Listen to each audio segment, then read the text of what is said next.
هنا نتوقف مع عينة عشوائية من مشاهدي الجزيرة الرياضية عبر مراسلنا تتعلق بآراء حول تعليق فارس عوض. نتابع. منو؟ المعلق متوسط الأداء يعني بالنسبة لي. فارس عوض بصراحة مذيع مزعج ودائما ما يخرجك عن جو المباريات، وأنا ما بعرف صراحة الناس ليه بتحبه والقنوات بيخلوه يعلق المباريات المهمة. فارس عوض؟ الله أنت جبتها في الصميم يا راجل، هذا أفضل معلق أنا شفته صراحة، يعني يحمسك للمباراة. لو المباراة بايخة سبحان الله يا راجل يخليها مباراة كأنها بريال مدريد وبرشلونة. عنده عيوب وايد، يعني مثلا تلقى مثلا بالمباراة فجأة يقعد يصارخ. أول شيء عفوا أنا ترى مشكلتي ما أسمع أغاني فما أعرف المطربين يعني. والله بالنسبة لفارس عوض بالنسبة لي أنا أشوفه معلق مرة ممتاز ومعلق من أفضل معلق عربي وأتمنى عودته إن شاء الله للدوري السعودي لأنه معلق جدا حيادي. والله يوفقه إن شاء الله. معلق؟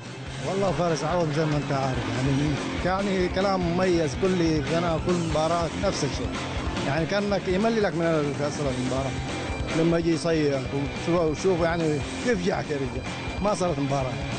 اللاعب عاجبه يوصل السماء.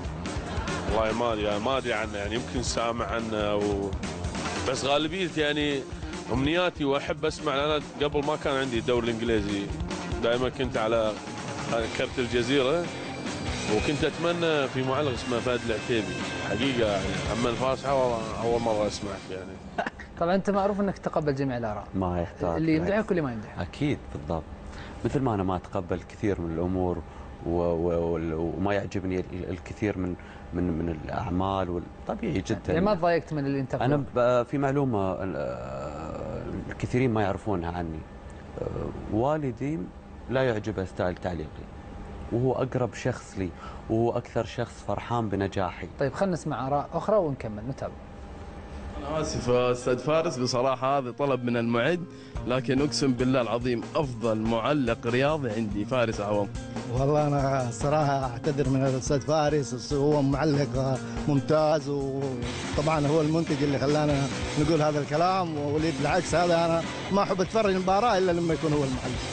بداية كابتن فارس أحب أقول لك شغلة، أنت من أفضل المعلقين، وحتى في مباراة البرازيل وإيطاليا كلمتك اللي قلتها عن روبينيو هدف توب ينحط باليوتيوب، وأنت من المميزين.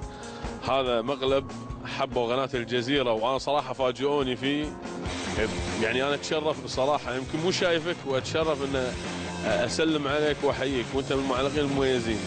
حبينا نتأسف منك أستاذ فارس، وأنت بالعكس من المعلقين المبدعين، وحلاوة الدوري الإنجليزي فيه صراحة، وبالعكس يعني هذا يا رباه أحلى يمكن أحلى جملة في عالم التعليق انتشرت هذا الزمن يعني. بس الريال ما يسمع أغاني. 30 ثانية عندك قبل